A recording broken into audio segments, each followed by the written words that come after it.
Captain Dejo Kim stood on the bridge of the mining vessel New Busausen, watching the morning shift workers head down to the surface of Tiang River.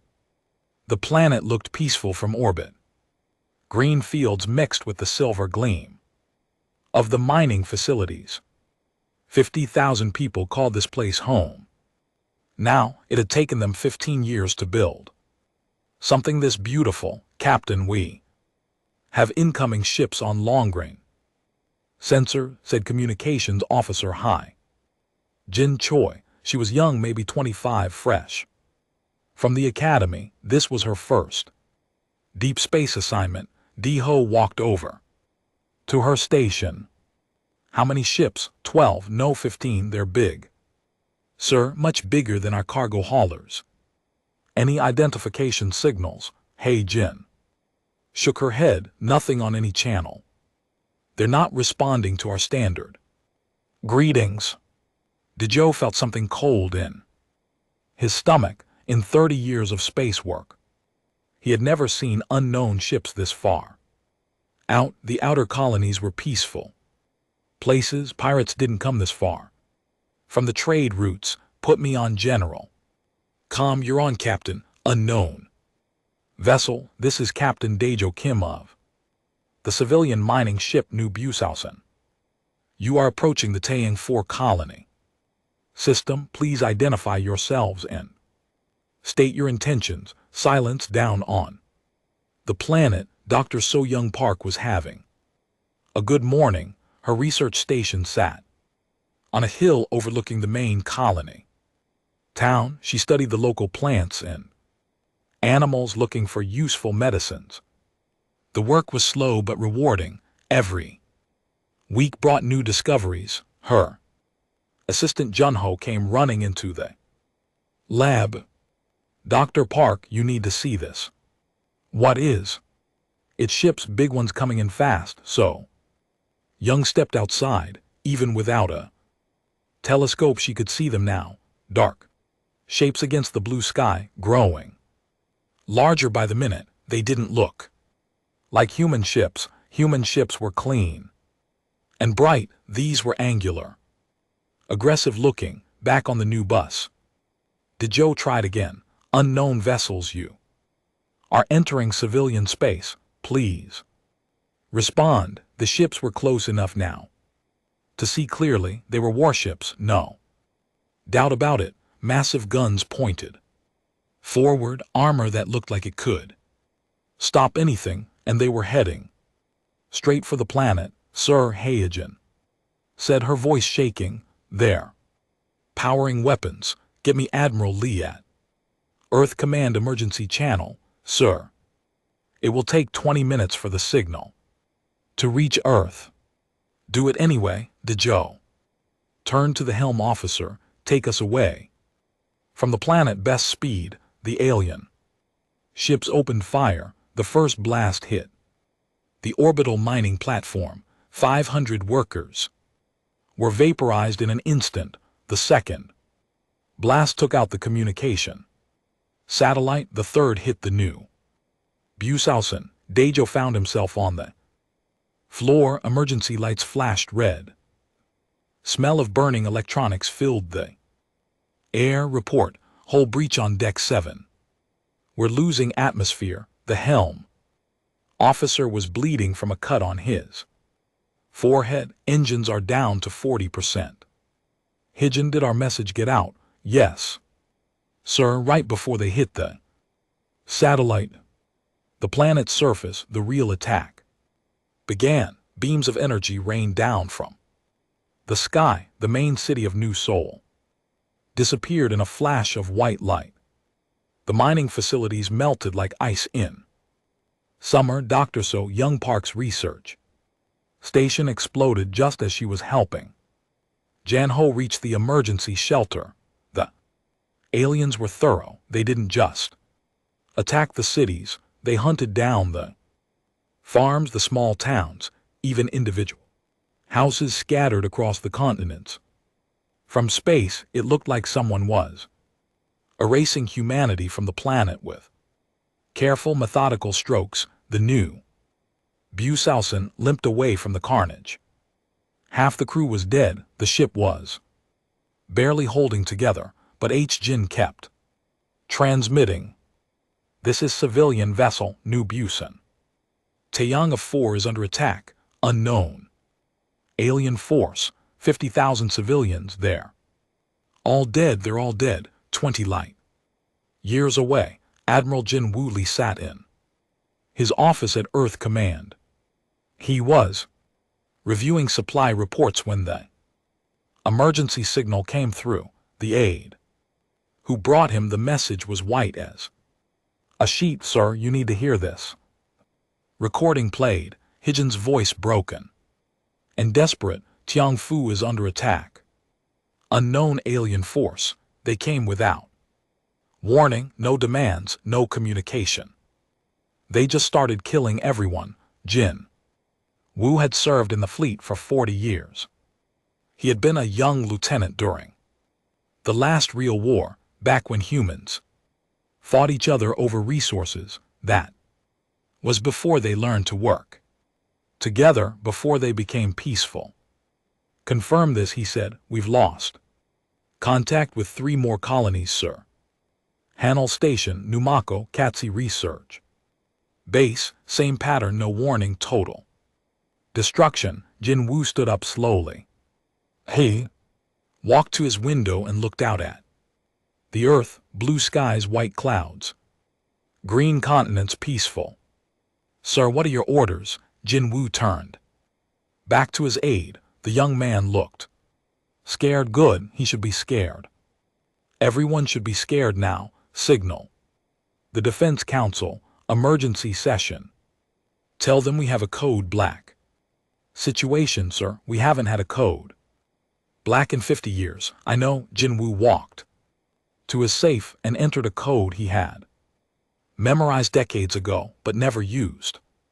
Inside was a single red key, and tell Fleet Engineering to begin Thund Seoul activation procedures. Sir, the Thunders Seoul has been in mothballs since the unification wars ended. I know. I was there when we decided to put it away. Jin Woo held up the key.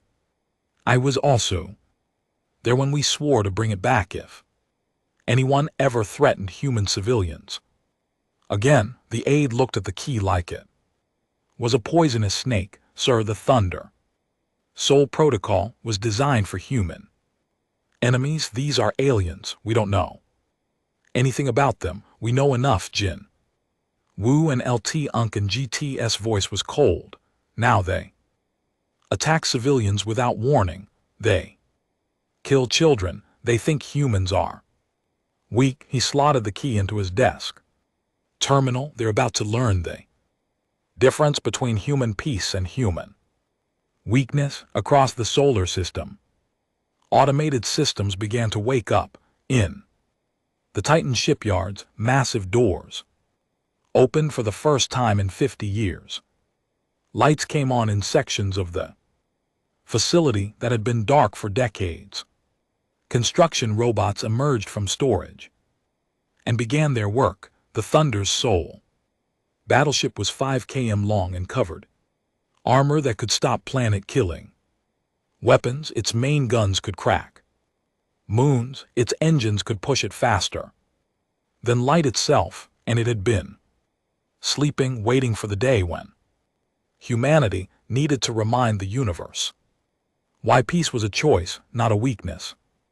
On the bridge of his damaged ship, Captain Daejo Kim watched the stars. Somewhere out there, the aliens were probably celebrating their easy victory. They had killed 50,000 humans and met no resistance. They probably thought Earth would surrender when they heard the news. Captain Yajin said, I'm getting a signal from Earth Command. Put it through. Admiral Lee's face appeared on the screen. He looked older than Daejo. Remembered, tired, but his eyes were hard as steel. Captain Kim, this is Admiral Lee. We received your transmission. I want you to know that we will not forget what happened to Taeyang. We will not forget Dr. Park. We will not. Forget the 50,000 civilians who died. Today, sir, what are your orders? Get your people to safety, find a place to repair your ship, and then wait for. What, sir? Admiral Lee's expression was like winter itself. Wait for the Thunder's soul, the signal.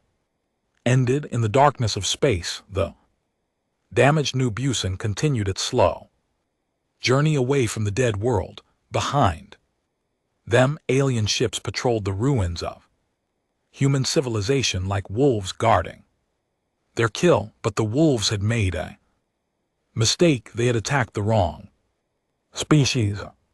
They had killed human children and thought there would be no consequences. They had mistaken 50 years of peace for 50 years of weakness. Deep in the solar system, ancient weapons were waking up. The Thunder Soul battleship was being prepared for war, and when it launched, the galaxy would remember why humans had spent so much effort learning to be peaceful, because when humans chose violence, they were very, very good at it. The Vorak had wanted to see what humans looked like when they were angry. Soon they would get their wish, and they would regret it for the rest of their very short lives. Admiral Lee stood in his office, still holding the red key. Outside his window, Earth looked as peaceful as ever, but deep in the shipyards of Titan, something terrible and beautiful was being born. The Thunder Soul would wake soon, and when it did, the galaxy would learn that there were worse things than human peace. There was human war. The aliens had made their choice when they opened fire on civilians. Now humanity would make theirs, and the universe would never be the same. In the depths of space, the new Bushausen sent out one final transmission, not to Earth this time, but on all frequencies, in all languages. This is Captain Dejo Kim of Earth. 50,000 human civilians are dead. You killed our children. You destroyed our homes. You thought we were weak. There was a long pause. When Dejo spoke again, his voice was steady and calm. You were wrong. The message traveled outward at the speed of light. In a few hours it would reach the nearest inhabited systems. In a few days it would spread across the galaxy, and everywhere it went, species would begin to understand that something fundamental had changed. The humans were no longer peaceful. They were hunting. Captain Wu Jinhan stood at the edge of the observation deck and watched his ship come alive. The Thunders had been sleeping in the Titan shipyards for 50 years. Now, kilometer by kilometer, it was waking up. Construction robots swarmed over the massive hull like metal insects. They removed the protective coating that had kept the ship safe during its long sleep. Beneath the gray covering, the real armor appeared. Black is space, harder than diamond, and covered with energy patterns that hurt to look at directly. It's bigger than I remembered, said Commander Merjiang.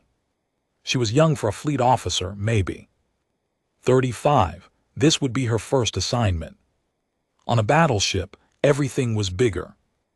During the war, Wu Jin replied, we built things to last forever and kill anything. Did we really need something this large? Wu Jin looked at her. She had been born after the unification wars ended. Her generation had grown up in peace. They thought war was something that happened to other people in history books. We built the Thunder Soul to end wars, not fight them. The idea was simple: build something so terrible that no one would ever want to fight us again. And it worked for 50 years. Wu Jun turned back to watch the awakening ship. Until now, deep inside the Thunder Soul, Chief Engineer Bohm Yun was having problems.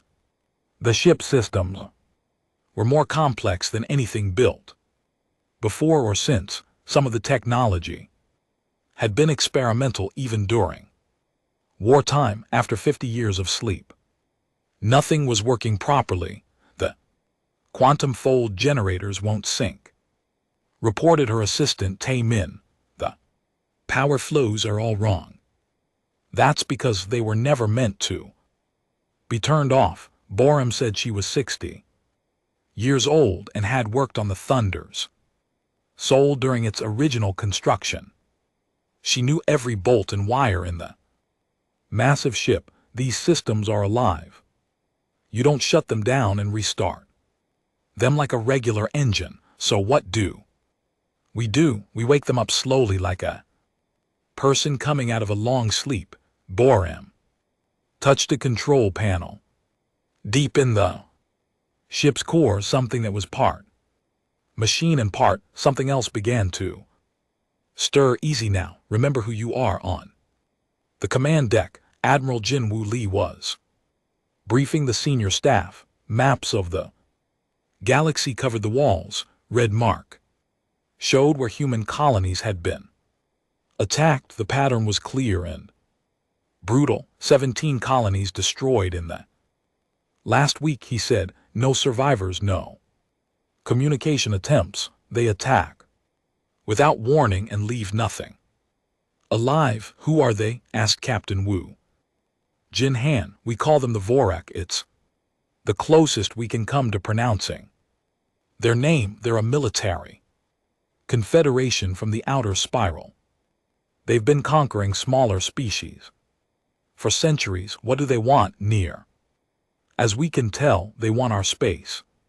Humans have been expanding for 300 years. We have good planets, rich systems, and useful trade routes. They probably see us as just another weak species to be removed. Commander Mira Song studied the tactical displays. Sir, their technology looks advanced. Their ships are large and well-armed. How do we know we can beat them? The room went quiet. Admiral Lee looked at Captain Han looked at the floor for a long moment. Commander, have you ever studied the Unification Wars? Of course, sir.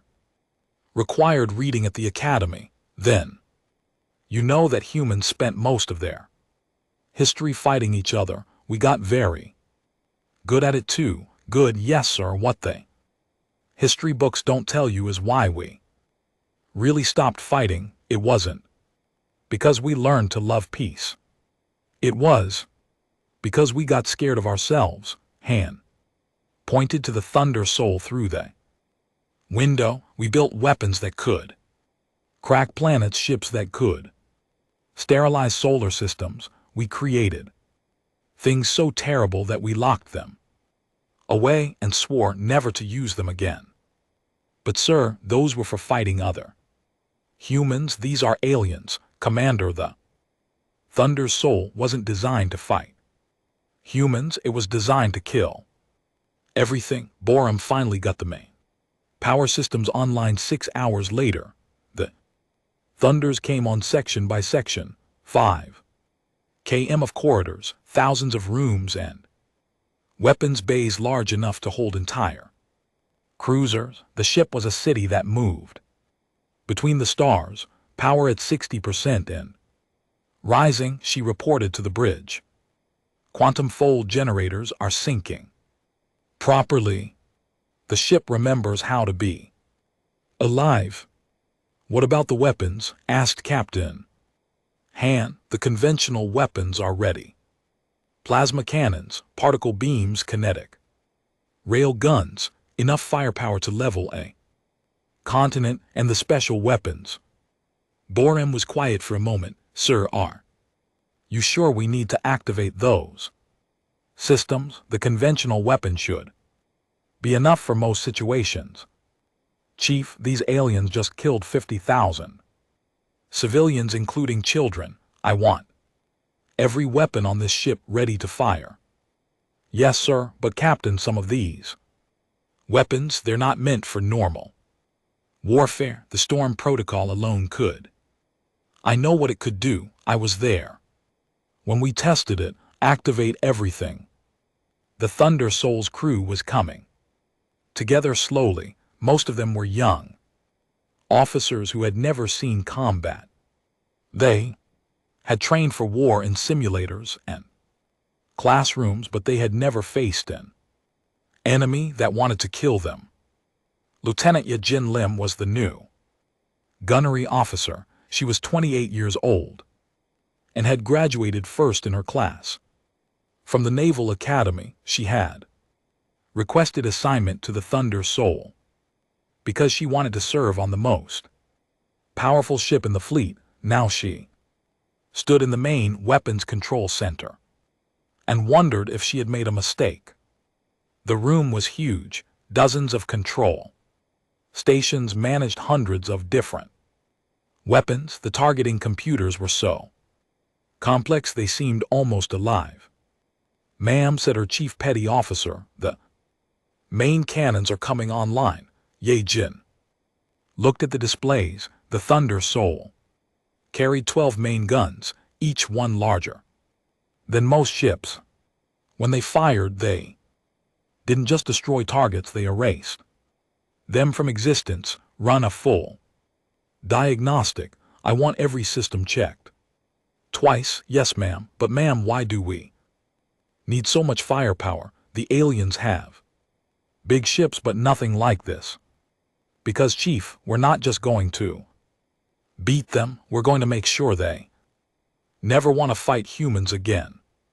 Intelligence officer Kaungu Nam was studying the enemy. The surviving crews from the attacked colonies had provided some information about the Vorak ships and tactics. It wasn't much, but it was a start. They're fast and well coordinated, he reported to Captain Han. Their weapons are energy-based, probably plasma or particle beams. Their armor is thick but not exotic, standard military protection.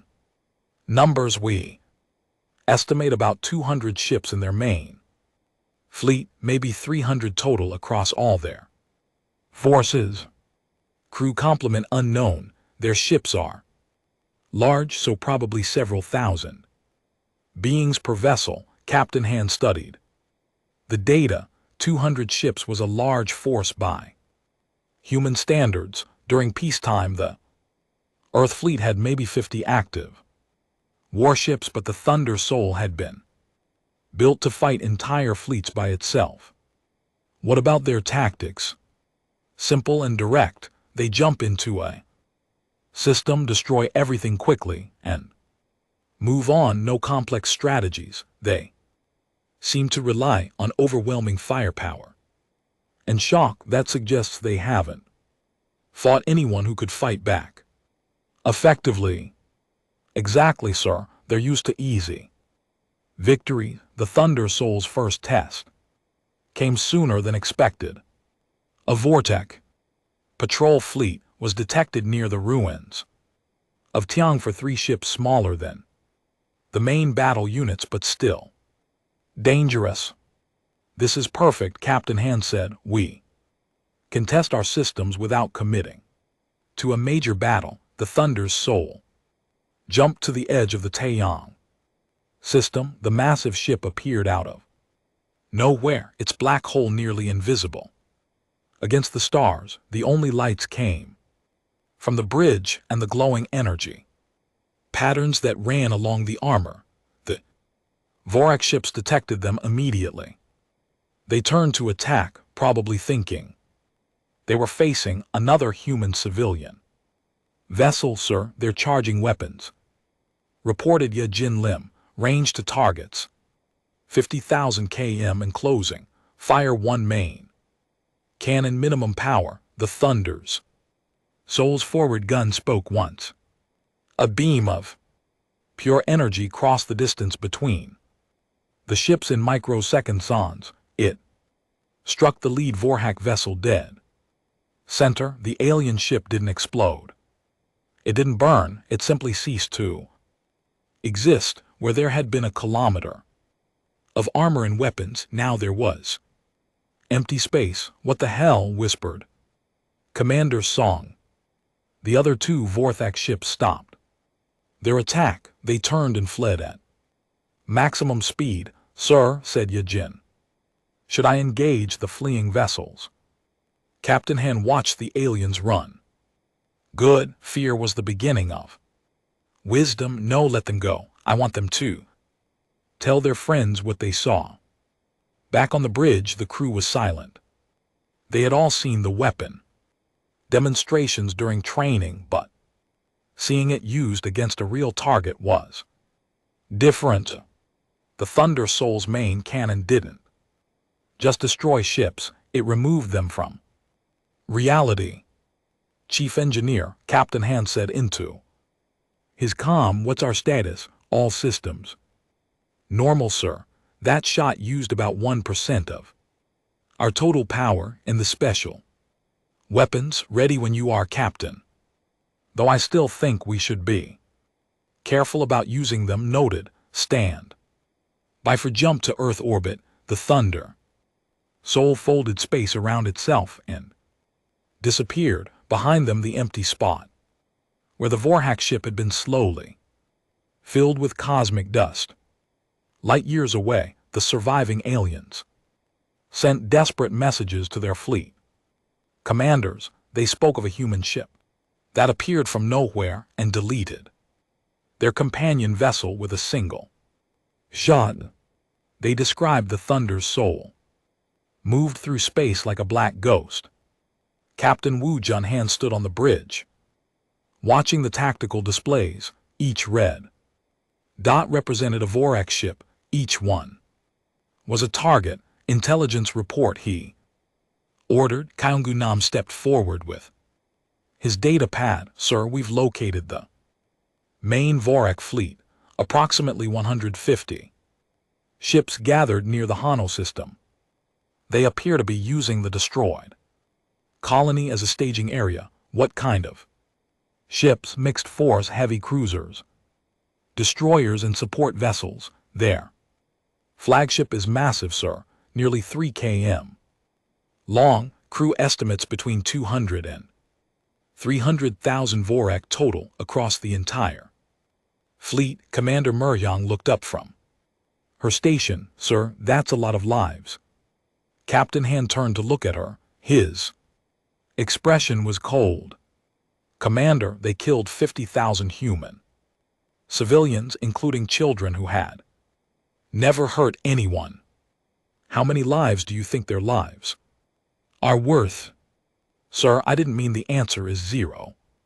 Commander, their lives are worth exactly nothing. The bridge fell silent. This was the new reality. The old Captain Han, the peacetime officer who followed rules and worried about civilian casualties, was gone. What remained was something harder and infinitely more dangerous. Gunnery Officer Lim, report to the bridge. Yejin Lim arrived within minutes. She had been working in the weapons bay, calibrating the targeting systems. The Thunder Soul's guns were more precise than anything ever built. They could hit a single building from a million km away. Captain, all weapon systems are optimal. Good. I want you to plan an engagement against 150 enemy ships, sir, all at once. Yes. How long would it take to destroy the entire fleet? Ijin thought for a moment. She had run similar calculations in the simulator, but never with real targets. Sir, with conventional weapons, approximately 12 minutes. With special weapons, she paused. 6 minutes, sir. Maybe less. That seems excessive. We want them to suffer, not die instantly. Yes, sir. Conventional weapons it is. War Prime Krulek stood in the command center of his flagship, the Void Render. Around him, his officers monitored the human fleet movements. The reports were troubling. The humans had only deployed one ship, but that ship was like nothing in their databases.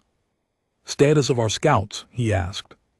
We have lost contact with Patrol Groups 7, 12, and 15, reported his intelligence officer. The last transmission from Group 15 showed a human vessel of unknown design. Show me the recording. Played on the main screen, a grainy image of the Thunder's soul appeared, its hull black against the stars. The image quality was poor, but the ship's massive size was clear. How big is that vessel? Estimates range from 4 to 6 km in length. Warp Prime, it appears to be heavily armed, one ship, Cruel said. Slowly, they send one ship against our entire fleet. Perhaps it is a negotiation vessel, suggested his tactical officer. Maybe they wish to surrender. Or maybe, said another voice, they think one ship is enough. Krulex turned to see who had spoken. It was Subcommander Vex, his youngest officer. Vex had studied human military history as part of his intelligence training. Explain. War Prime, the humans have an unusual approach to warfare. Most species build many small ships. Humans build fewer ships but make them much more powerful. This vessel may be their primary battle unit. One ship cannot defeat 150. With respect, sir, we thought 100 ships could not lose to unarmed civilians. We were wrong about human defenses. Krulex considered this. The young officer had a point. Every assumption they had made about humans had proven incorrect. They had expected easy surrender and found fierce resistance. They had expected weak defenses and found weapons that could erase ships from existence. Double our patrol coverage. I want to know where that ship is at all times. But the Thunder Soul was already hunting. Captain Han had divided the Vorak fleet into smaller groups and was eliminating them one by one. The tactic was simple but effective. Jump in. Destroy everything. Jump out. No communication, no warning, no mercy. The first attack came at dawn local time, near the outer edge of the Hanel system. A VRAC patrol of 6 ships was conducting routine reconnaissance. The Thunder's Soul appeared behind them. Without warning, targets acquired. Reported Yajin Lim, range 15,000 km. Fire. 6 beams of energy reached out from the Thunder Soul. 6 vortex ships became expanding clouds of debris. The entire engagement lasted 8 seconds. Jump. Coordinates laid in, sir, reported the navigation officer. Execute. The Thunder's Soul vanished, leaving only wreckage and confusion. The second attack came 6 hours later. A supply convoy heading toward the main fleet found itself facing the massive human warship. The convoy had an escort of 12 destroyers. None of them survived. By the end of the first day, the Thunder's Soul had destroyed 47 Vorthak vessels. The aliens began to understand. They were not fighting a battle. They were being hunted. War Prime, said the communications officer. We're receiving panic signals from across the fleet. Ships are requesting permission to withdraw. Withdraw to where? Krulex demanded. That human ship can appear anywhere. Perhaps we should attempt communication. Try to understand what they want. We know what they want, said Subcommander Vex. They want us dead. On the Thunder's Soul. Intelligence Officer Kaungu Nam was monitoring Vorak communications. The EA quantum sensors could intercept their signals from across the system. What he heard made him smile for the first time in weeks. Captain, the enemy is in full panic. They're reporting that we can strike anywhere at any time. Some of their commanders are recommitting. that their species fight an enemy like us good, fear will make them sloppy. Sir, there's something else, they're trying to understand our capabilities. They don't know how we can appear and disappear so quickly, let them wonder. Mystery is another weapon, the thunder. Sol's next target was more challenging. A battle group of 24 heavy cruisers had formed a defensive formation near one of the system's moons. They were ready for attack, weapons charged and shields at maximum. Interesting, Captain Han said, as he studied the tactical display. They're learning. Should we abort, sir? Asked Commander Song. No, but we'll try something different. Han turned to his gunnery officer. Lieutenant Lim, I want you to target their engines only. Disable them, don't destroy them, sir. I want them alive for a while. Let them think about what's coming. The thunders. Sol appeared directly above the Vorak formation. The aliens opened fire. Immediately, dozens of energy beams struck the human ship's shields. The thunder Sol barely noticed. Yajin Lim fired with surgical precision. 24 precise shots disabled 24 ships.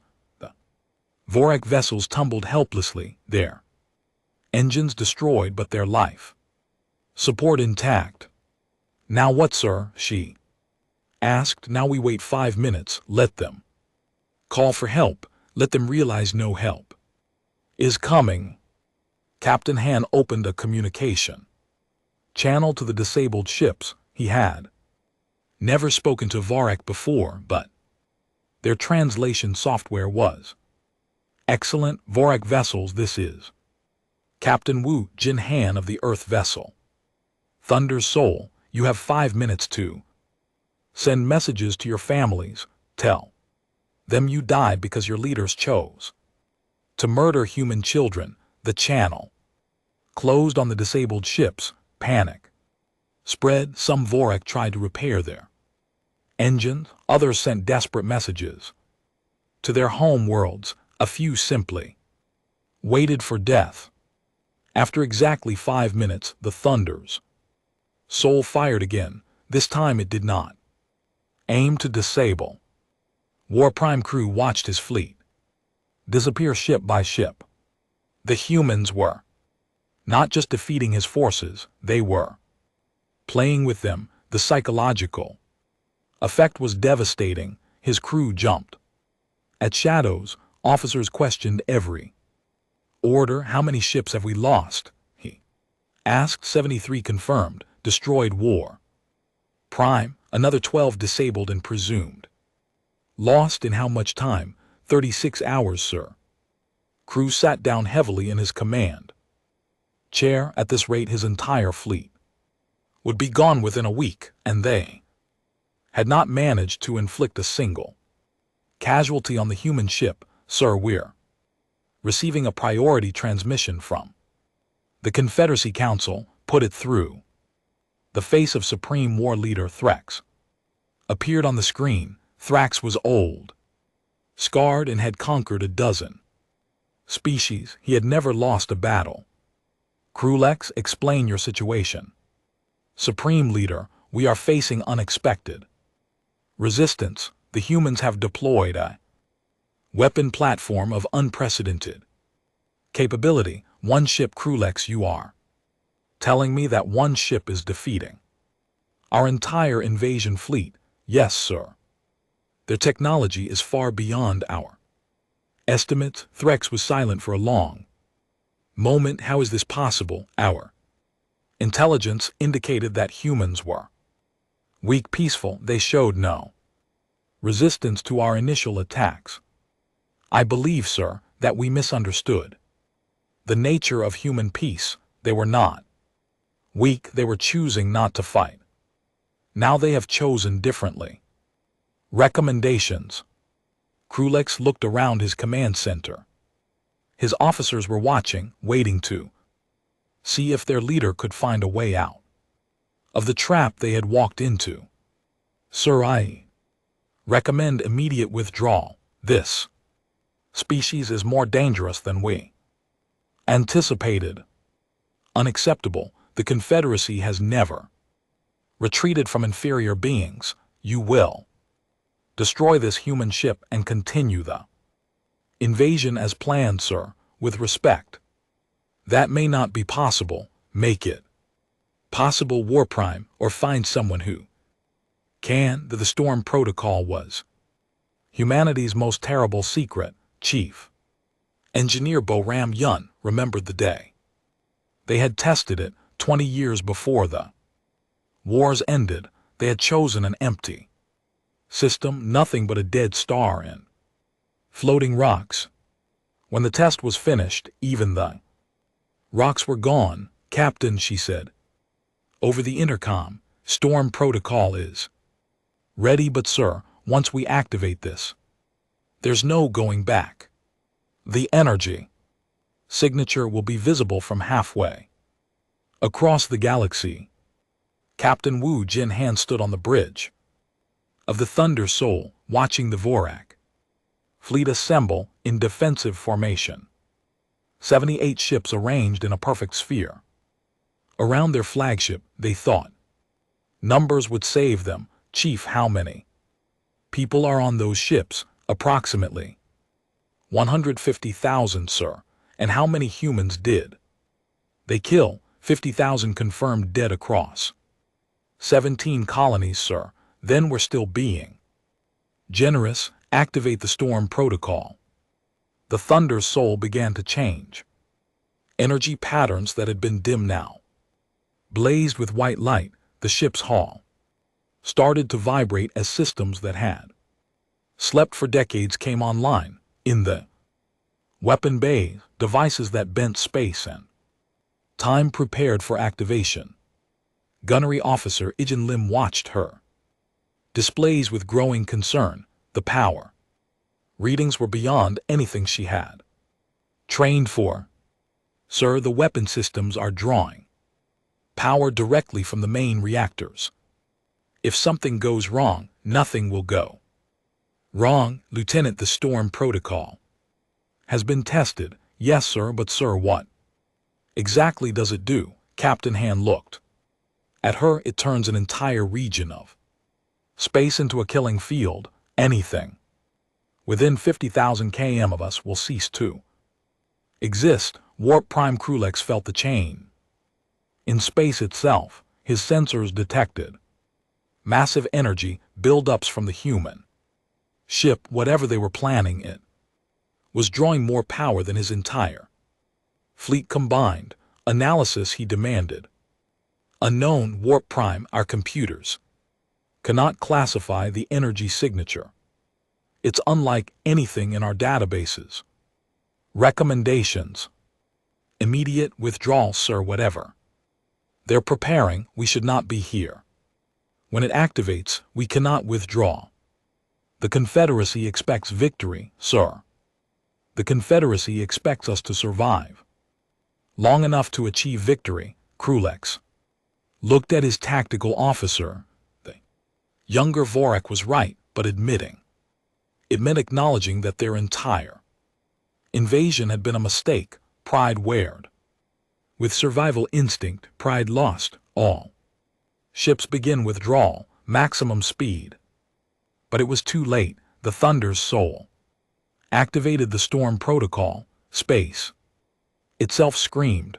Reality twisted as the Thunder's Soul's weapon system reached into the foundation of physics and broke several important laws. What happened next was difficult to describe in normal language. The area around the Thunder's Soul became a storm of energy and matter. Quantum fields collapsed in reformed. Gravity became a suggestion rather than a law. Time moved differently in different places, and everything else in that region of space simply stopped existing. The vortex ships didn't explode. They didn't burn. They didn't even have time to send distress signals. One moment they were there, the next moment they were not. 78 ships and 150,000 lives became nothing more than empty space. Storm protocol deactivated, reported Bo. Ram Yun, all systems normal. Captain Han looked at the tactical display where the Vorak fleet had been. There was now nothing, not even debris. The storm protocol had erased them so completely that it was as if they had never existed, sir, whispered Commander Song. What have we done? We've sent a message, Han replied, to every species in the galaxy. News of the Battle of Huel spread quickly. The galactic communications network carried the story to every inhabited system within days. Most species refused to believe it at first. One ship destroying an entire fleet was impossible. Then the recordings arrived. A cargo hauler had been passing through a nearby system when the storm protocol activated. Their long-range sensors captured the entire event. The footage showed the Vorak fleet assembling, the Thunder Soul approaching, and then nothing, just empty space where 150 ships had been.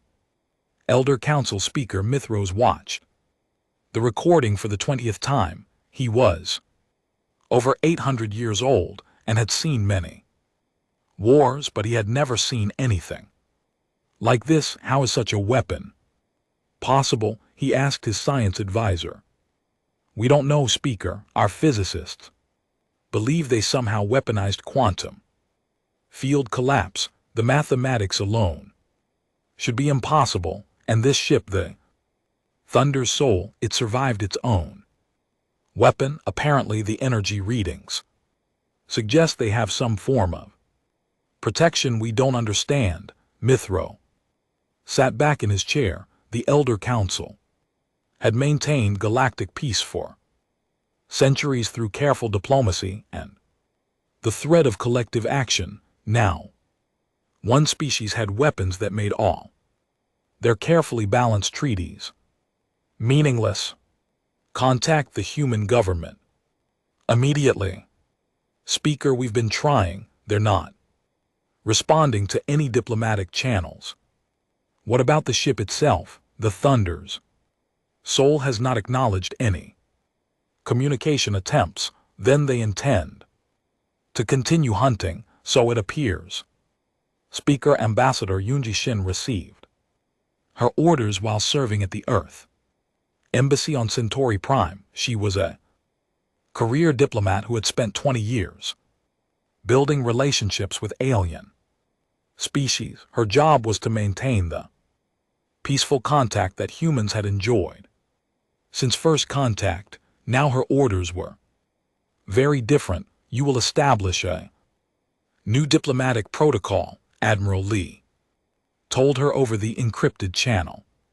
Every species that wants to maintain relations with humanity will acknowledge that human space is absolutely inviolate. Any attack on human civilians will result in immediate and total retaliation. Sir, that's essentially demanding submission from the entire galaxy.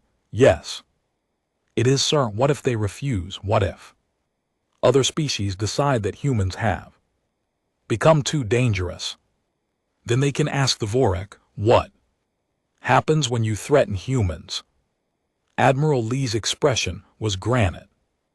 Oh wait, they can't, because the Vorak no longer exists. The Thunder's Soul continued its hunt across 3-star systems. Any ship flying Vorthak colors was destroyed on sight. Captain Han had divided his crew into hunting teams.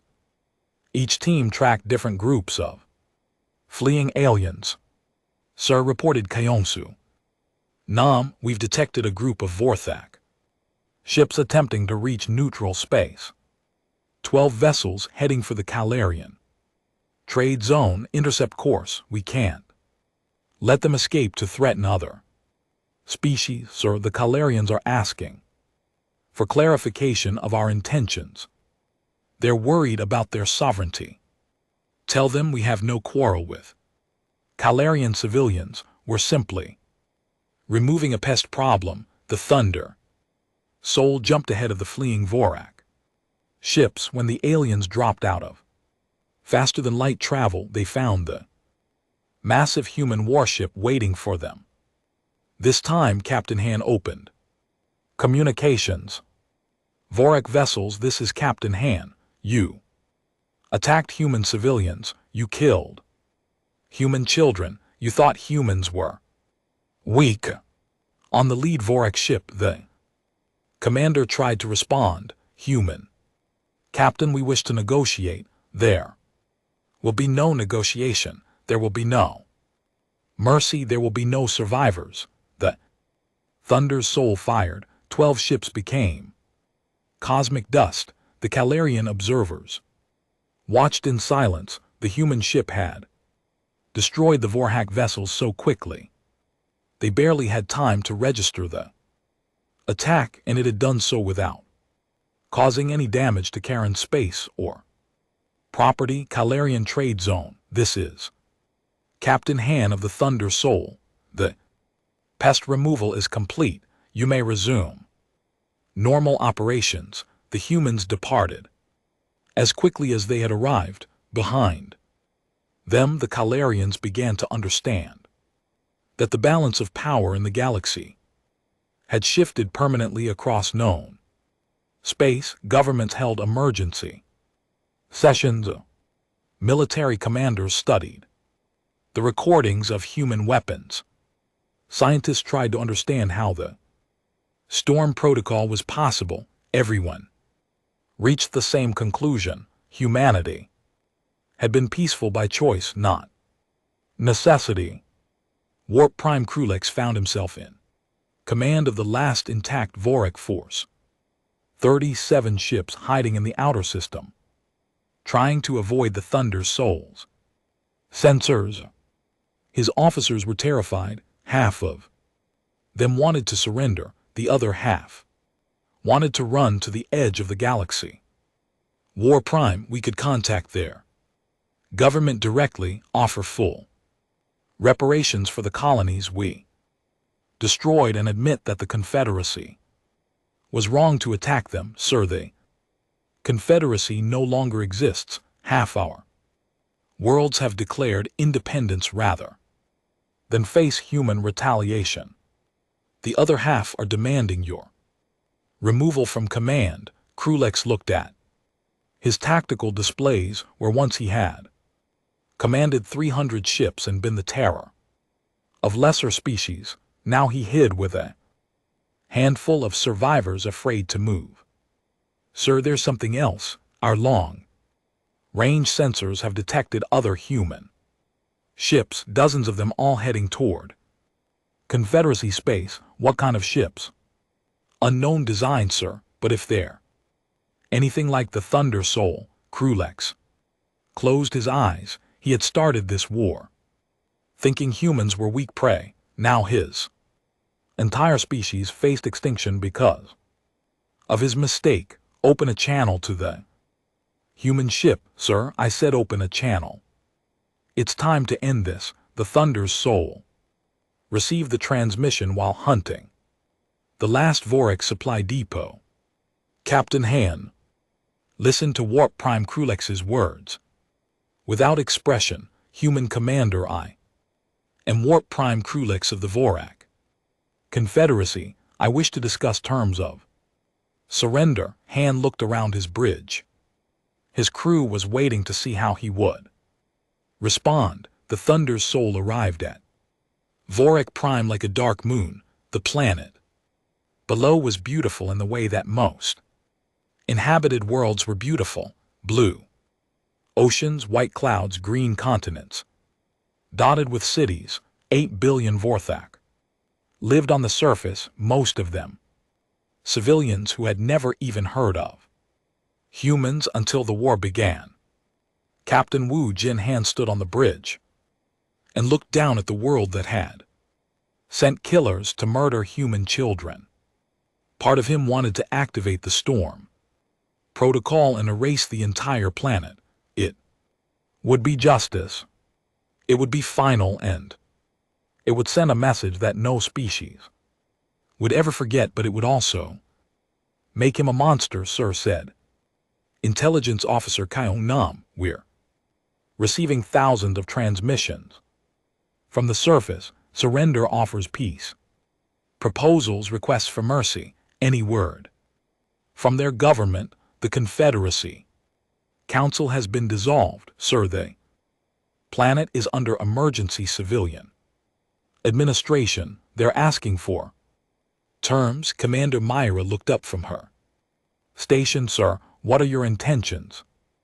Han was quiet for a long moment. Below them, 8 billion lives waited to see if humanity would choose mercy or vengeance. The choice would define what humans became in the galaxy. Open a channel to the planet. Channel open.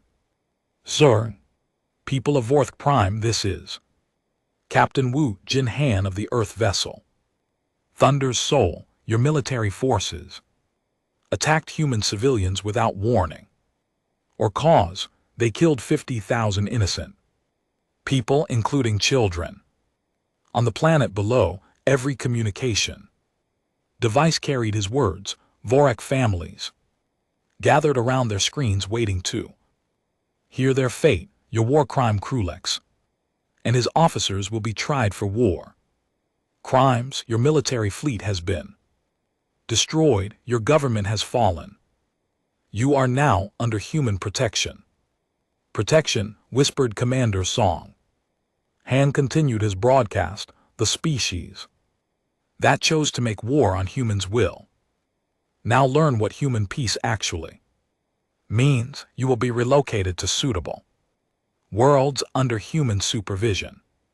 You will rebuild your civilization under human law, and you will never again threaten any innocent species. He paused. This is not negotiable, but it is mercy, more mercy than you showed our children. The channel closed. On the planet below, 8 billion, Vorak began to understand that their world had changed forever. 6 months later, Ambassador Yunji stood in the Grand Assembly of the Elder Council. The massive chamber held representatives from 200 species.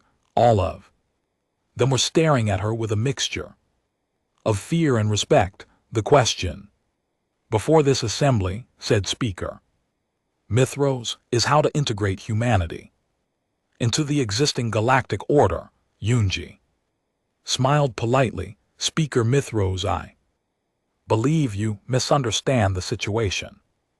Humanity is not seeking to integrate into the existing order. We are announcing the new order. The chamber erupted in angry voices. Representative after representative stood to protest. Humans were newcomers to galactic politics. They had no right to dictate terms to ancient civilizations.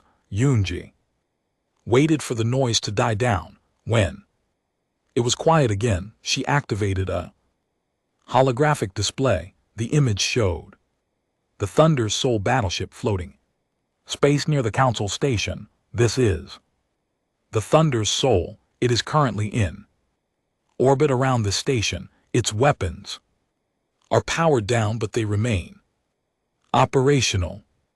Are you threatening this assembly? Demanded the Calderian representative. No, I'm explaining reality.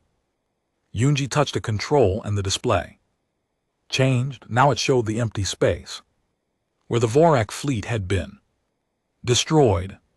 The Vorak Confederacy believed they could attack human civilians without consequences. They learned otherwise. She changed the image again. This time it showed Vorhak refugees being relocated to supervised worlds.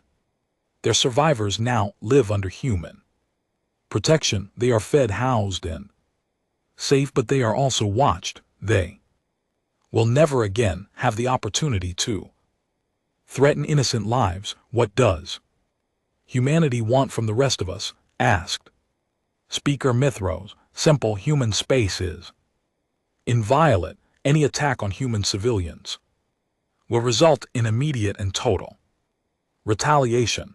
In exchange, humanity will respect the sovereignty of all peaceful species, and if we refuse these terms. Yunji looked around the chamber. Then, you can ask the Vorthak what refusal means. Oh wait, you can't. Their government no longer exists. The assembly was silent. Outside, the thunders waited like a sleeping predator. Fleet Admiral Minyu took command of the expanded human fleet from his flagship, the New Harmony. Unlike the Thunder's Soul, it was a ship built for peacetime, diplomatic missions, humanitarian aid, trade protection, but even the New Harmony carried weapons that could level cities. Admiral reported his aid. We've received requests for human protection from 12 species in the past month. What kind of protection? The usual pirates, territorial disputes, aggressive neighbors. They want human ships to patrol their space, and our response: we provide protection in exchange for favorable trade agreements and diplomatic recognition of our territorial claims. Minyu nodded. It was a good arrangement. Humanity got what it wanted through the threat of force, rather than the use of it. Much more efficient than actually fighting wars.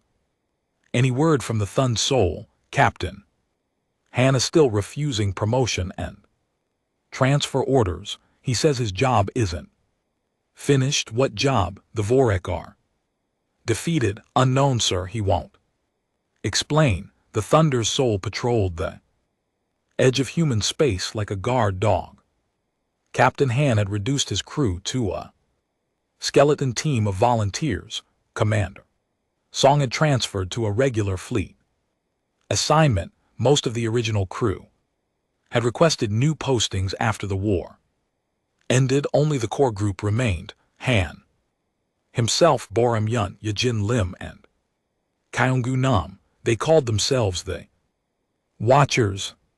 Their job was to make sure no one forgot what happened when humans were threatened. Sir, said Kyungsu, we're receiving a distress call from the New Shanghai colony. They report unknown ships in their system. Identification: unknown species, sir. They're calling themselves the hegemony of Rix. Han looked at the tactical display. Another aggressive species looking for easy prey. They probably had no idea what had happened to the Vorek. Set course for New Shanghai. Best speed. Yes, sir. The Thunder Soul jumped to faster than light speed across the galaxy. Automated systems detected the massive energy signature and updated their tracking databases. Governments that monitored human fleet movements noted the Thunder Soul's destination and began preparing formal statements of non-involvement. The hegemony of Rix had never heard of humans. They were a young species, aggressive and expanding rapidly. When their scouts found the New Shanghai colony, they saw easy conquest, a single world lightly defended, far from any major fleet bases. Their attack fleet was smaller than the Vorek force had been, only 20 ships, but they approached the human colony with the same arrogance that had doomed their predecessors. Human settlement. This is fleet Commander Zix of the hegemony of Rix. You will surrender your world immediately or face destruction. The colonial governor, Park Sung-min, had been warned about the approaching alien fleet. He also knew about the Thunder's Soul. His response was calm and confident. Rick and LT Unk and GTS vessels. This is Governor Park of New Shanghai. You are hereby ordered to leave human space immediately. This is your only warning. Commander Zix laughed. Human, you are In no position to give orders, surrender. Or die as you wish, the Thunder's soul. Appeared, Commander Zix had perhaps 3 seconds to register the massive human warship before his fleet ceased to exist. 20 ships became expanding clouds of plasma. The engagement lasted longer than usual because Captain Han chose to destroy them one by one rather than using area weapons. He wanted the galaxy to see exactly what happened to species that threatened humans. New Shanghai. This is Captain Han. The pest problem has been resolved. Thank you, Thunder's soul. Governor Park sends his regards. The Thunder's soul vanished back into faster than light travel. Behind it 20 expanding debris clouds marked. Another species had learned the lesson. Too late. News of the Rex fleet destruction spread even faster than the Vorik incident had. This time there was no disbelief. The pattern was clear. Humans had moved beyond peace into something else entirely. Species that had been planning their own expansion into human space quietly canceled those plans. Trade routes that had been encroaching on human territory were rerouted. Governments that had been ignoring human diplomatic messages suddenly became very responsive. Dr. Hana Kim worked at the Galactic Studies Institute on Earth. Her job was to monitor alien reactions to human policies. The data she collected painted a clear picture. Admiral Lee, sir, I think you should see this report. Jin Woo. Lee took the data pad and read through Dr. Kim's findings. Charts showed alien fleet movements, trade patterns, and diplomatic communications. Everything pointed to the same conclusion. They're afraid of us. Yes, sir, not just wary or respectful, actually afraid. Several species have relocated their home fleets specifically to avoid human patrol routes. The Zarian Empire canceled a century-old expansion plan because it would bring them within 50 light years of human space. Good. Fear will keep them honest. Sir, there's something else. We're detecting significant military buildups in remote systems. Species that were previously peaceful are suddenly building warships against each other. We don't think so, sir. The pattern suggests they're preparing for the possibility of human expansion. Admiral L.